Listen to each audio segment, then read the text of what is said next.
Pinag-iingat naman ng mga dalubhasa sa kalusugan ng mga Pinoy sa panibagong variant ng COVID-19 virus. At paalala nila, hindi dapat maging kampante sa flirt variant dahil posibleng mauwi ito sa mas malalang kondisyon. Madeline Villar Moratillo sa balita.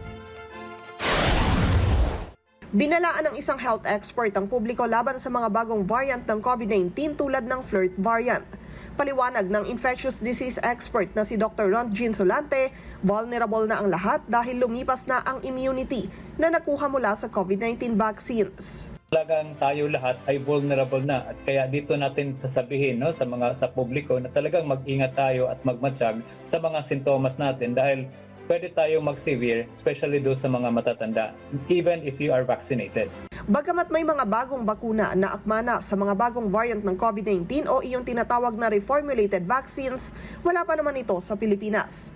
Una rito na nawagan ng Department of Health sa mga manufacturer ng bakuna na mag-apply na ng Certificate of Product Registration sa Food and Drug Administration para wala nang maging problema ang paggamit ng COVID-19 vaccines. Matatandaang ang mga bakunang ginamit sa bansa noong kasagsagan ng pandemya ay sa pamamagitan ng Emergency Use Authorization lamang. Napaso na ito noon nang bawiin ni Pangulong Ferdinand Marcos Jr. ang deklarasyon ng Public Health Emergency.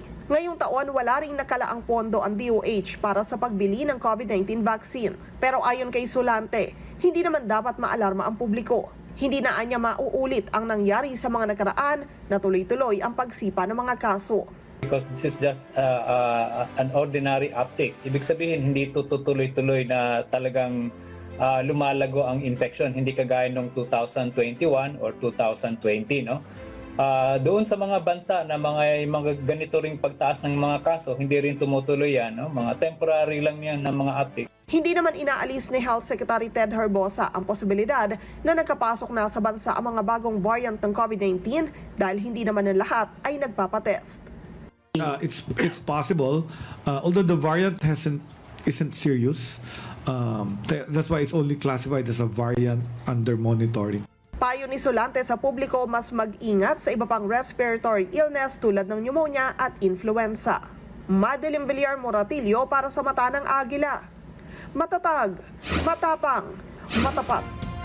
Maraming salamat sa inyo pong pagsubaybay sa Mata ng Agila Primetime.